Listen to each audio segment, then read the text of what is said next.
Kasus dugaan korupsi pengadaan Chromebook pada program digitalisasi pendidikan Kemendikbudristek yang menyeret Mendikbudristek Nadiem Makarim serta 3 tersangka lainnya memasuki babak baru.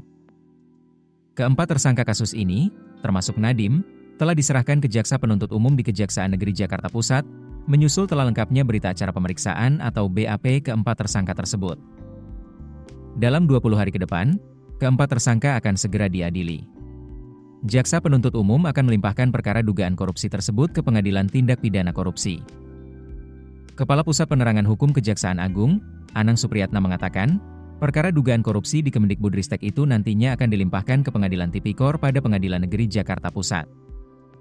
Selain Nadiem Makarim, 3 tersangka lainnya adalah Sri Wahyuningsi selaku Direktur SD Direktorat PAUD Pendidikan Dasar dan Pendidikan Menengah Kemendikbudristek tahun 2020 hingga 2021, Mulyatsyah selaku Direktur SMP Direktorat PAUD Pendidikan Dasar dan Pendidikan Menengah Kemendikbudristek tahun 2020, dan Ibrahim Arif selaku Konsultan Perorangan Rancangan Perbaikan Infrastruktur Teknologi Manajemen Sumber Daya Sekolah di Kemendikbudristek. Sementara tersangka Juris Tan selaku staf khusus Mendikbudristek tahun 2020 hingga 2024 belum dilimpahkan ke JPU lantaran masih buron. Untuk selanjutnya, tim JPU Kejari Jakarta Pusat akan mempersiapkan surat dakwaan serta melimpahkan berkas perkara ke Pengadilan Tipikor. Dengan tangan di borgol dan memakai rompi pink, Nadiem meminta doa kepada seluruh masyarakat Indonesia sehingga Tuhan memberikan dirinya keadilan. Hal itu disampaikannya saat digiring usai pelimpahan di Kejari Jakpus.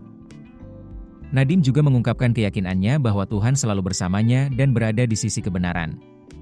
Karena itu, ia tetap merasa kuat meski tengah menghadapi situasi sulit karena terjerat dalam kasus korupsi.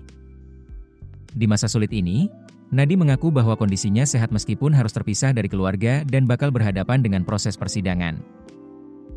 Nadiem diketahui sudah kembali ke tahanan usai menjalani operasi ambeien atau wasir di rumah sakit sejak Rabu, 8 Oktober 2025. Khusus untuk Ibrahim Arif selaku Konsultan Perorangan Rancangan Perbaikan Infrastruktur Teknologi Manajemen Sumber Daya Sekolah di Kemendikbudristek, Kejagung menetapkannya sebagai tahanan kota. Kejagung menetapkan Ibrahim sebagai tahanan kota karena menderita penyakit jantung kronis. Namun, Ibrahim tetap dipasangi gelang sebagai alat deteksi untuk memonitor keberadaan yang bersangkutan. Keputusan bisnis terbaik datang dari data, bukan tebakan. Mudah berlangganan Business Insight dengan subscribe with Google.